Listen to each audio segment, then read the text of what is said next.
Ito mga kababayan natin dito, oh. May mga masasarap na tinda rito. Puto, Kutsinta, tsinta, shumay, siomay. palabo, biko paklay. May Eto, ulam. gusto ko biko. May ulam. Extra income yan, magandang kita yan. Diyan ka na dito ka na nakatira? Magkano yung kabayan? 20 lang. O, 50 na lang, oh. Ay! Salamat, bossing. Okay. Maraming salamat, bossing. Salamat din sa inyo. Content eh. Pinasok ang bahay namin. Saan? Dito? Sa Subeka, kahapon, kaya palipat ako Sa ng Telidor. Ah, ganun ba? Ano, mga tumira dito? Pulisan, hindi naman pala pulis. Tapos dalawang kwintas ko, saka isang iPhone. Ganon? Sa loob ng bahay? Pinasok nyo rin sa, may gold cutter, yung gate namin gold cutter, isang bill, first Salamat, floor boss. kami. Salamat, ha. Tatlong bahay sa first floor. Paano pinasok yung bahay nyo? Tatlong flat po kami.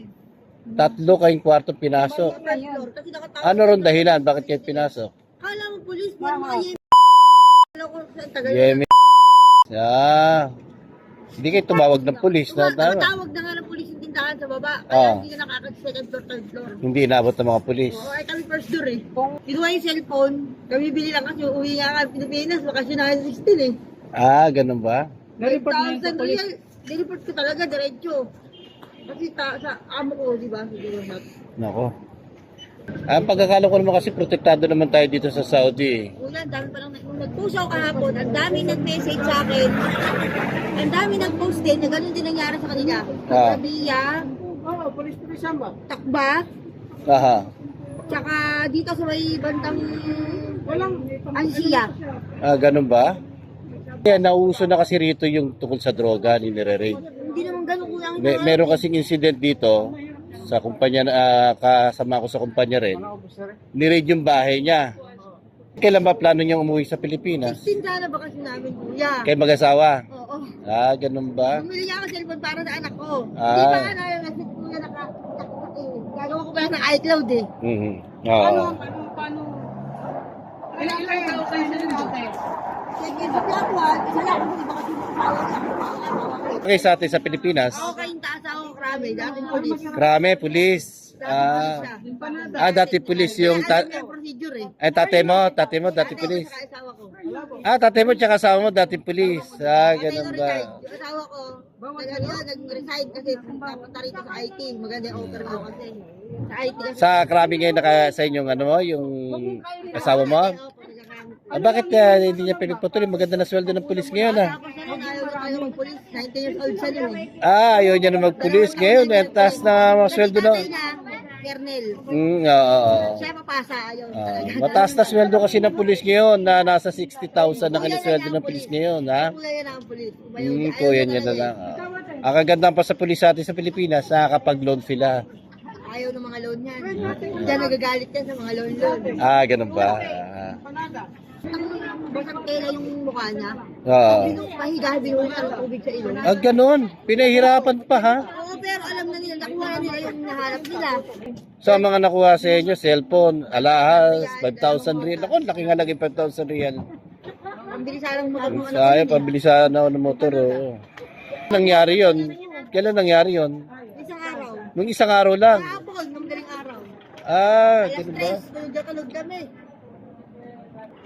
Tatagal na, doon na nag-umpisa nanay ko dati, pinasa lang sa tsahin ko. Ah. Talagang LTO na Di pabigyan. bale, baka gusto kong meron kang paabot dahil pauwi na rin naman ako mamayang gabi. Ang flight ko mamayang gabi. Ay, kuya, yung gamit ko, tsak. Nakabalandra ka doon, no?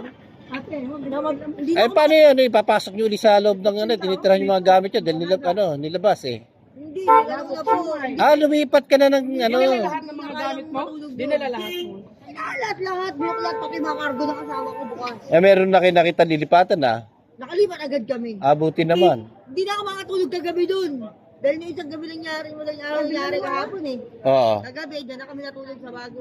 Iniwan ko na yung gamit, kukunin ko lang mamaya. Ay, ganun ba? Tapos na may ano, nakita mo yung mukha. Kilala ko pagmumukhaan dyan, tatlo. Hayop sila pati isang Pilipino. May Pilipino pa. Kabayan. May kasama sila? Kasama Pilipino? Oo. Hayop yung kabayan. Talaga? May Pilipino kasama? Oo, siya ang pagdaring ninakawan.